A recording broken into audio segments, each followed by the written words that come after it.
they didn't even make it a clean cut. Like for me, I had a little bump that they didn't get, and it looked like I had a big old knot on my head. I remember watching as my hair hit the floor thinking, damn it took me forever to grow those bangs. Gonzo, the Coast Guard Years, Boot Camp, Episode 2, Haircuts and Drug Test.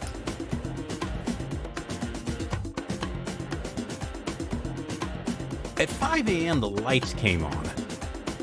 I know I didn't sleep as well as I would like, but I did not have full bowels. I had, at this point, been somewhat accustomed to being up early.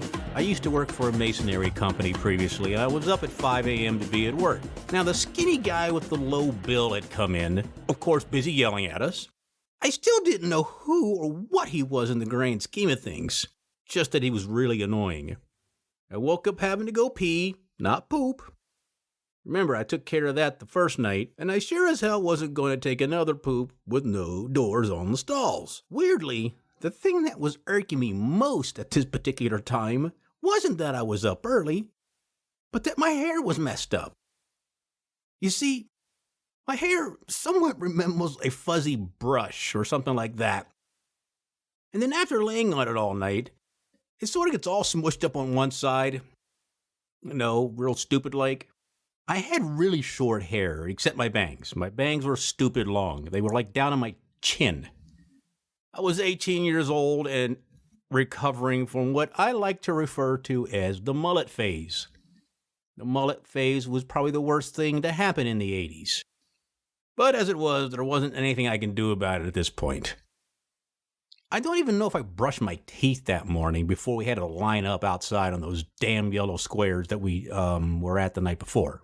I did learn later that the guy with the hat was named Fireman Deaver. Now, being a fireman as opposed to a seaman usually meant you had opted to take the engineering route on the Coast Guard, which basically meant you were going to be associated with the folks in the engine room on a ship or damage control or something like that, but definitely not doing seaman stuff. Now, Deaver was an E2 or an E3, which is pretty much at the bottom of the food chain, although slightly higher in the food chain than me. I was an E1, a seaman recruit. The bottom of the food chain in the Coast Guard. God, I hated being called a seaman. You know where I'm going with that. So Fireman Deaver started barking at us. It was some crazy marching cadence thing. I will admit, we did the best we could to march, but I wouldn't really call it marching. We were on our way to the dining hall, or the chow hall as they called it. We ended up lining up outside, stood in formation until it was our turn to go into the chow hall. I quickly learned in the Coast Guard you did a lot of hurry up and wait, which is to say you had to make sure you were on time to wherever it was you were supposed to be just so you can wait in line. Sometimes it would be a 15-minute wait, sometimes an hour wait. You know, for a group that was supposed to do things in an organized fashion, everything seemed to take fucking forever. So after we got into the chow hall was pretty much set up as you would imagine a high school cafeteria was, except that it was filled with coasties and people who were all fucking stressed out. One of the things I remembered were all the faces of the other recruits, specifically the people in the company ahead of ours.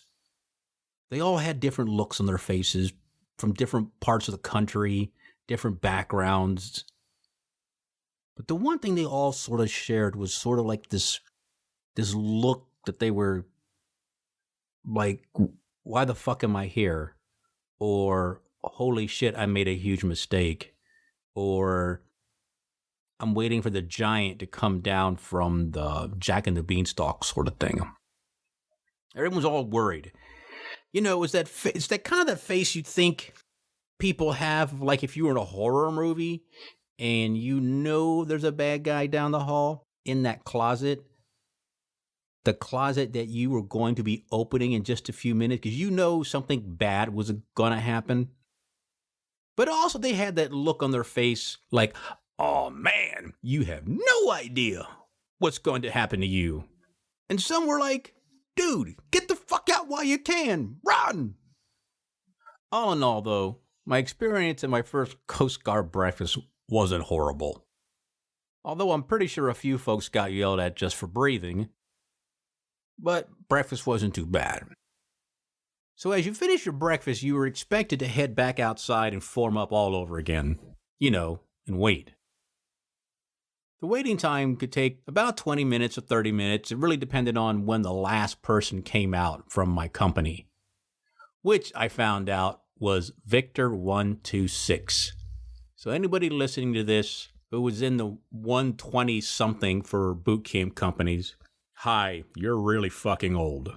So Fireman Diva returns, starts his marching, barking thing, taking us off to the next part of our forming company week, haircuts. I think no matter where you are, barbers are people who I think are just, they think they're funny.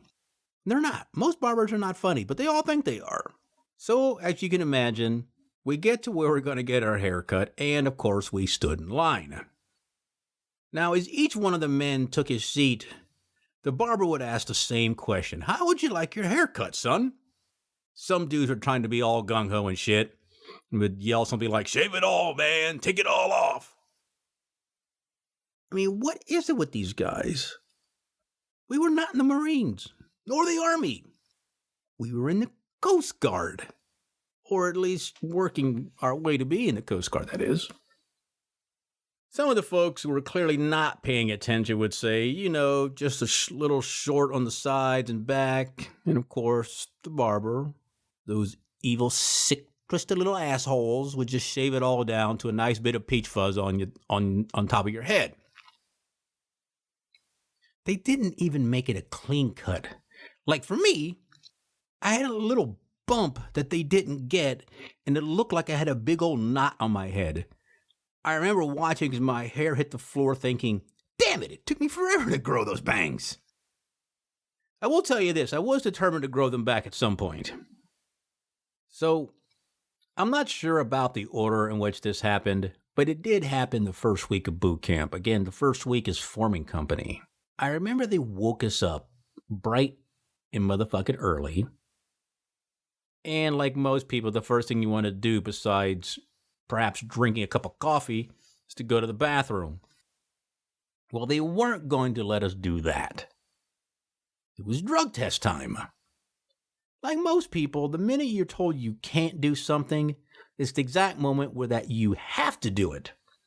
And I had to pee really bad. I didn't have to poop, just pee. Really, at this point, I think I was going to be holding on to my number 2 for a while, or at least as long as I could. I only vaguely remember much of this event. I remember we were sitting in a large room with all the other male recruits, putting our names on these specimen cups, and then waiting in line to go pee while another member of the Coast Guard Training Center watched. Somebody was actually watching us pee into a cup. I can't even imagine that's what these coasties signed up for. At this point, if I'm being honest, I had no idea what the fucking Coast Guard did. Seriously, I had very little knowledge at all of what the Coast Guard did. Which is to say I was as ignorant of the Coast Guard as most people are. But still, I didn't imagine there was a job where you had to watch people pee in a cup. This just had to be the worst job in the Coast Guard. Watching people pee. I mean, seriously, who signs up for this fucking job? I admit, it's weird peeing with someone standing just over my shoulder watching me while I pee in a cup. But oddly enough, there was some sort of twisted satisfaction turning around and handing some dude a cup of pee.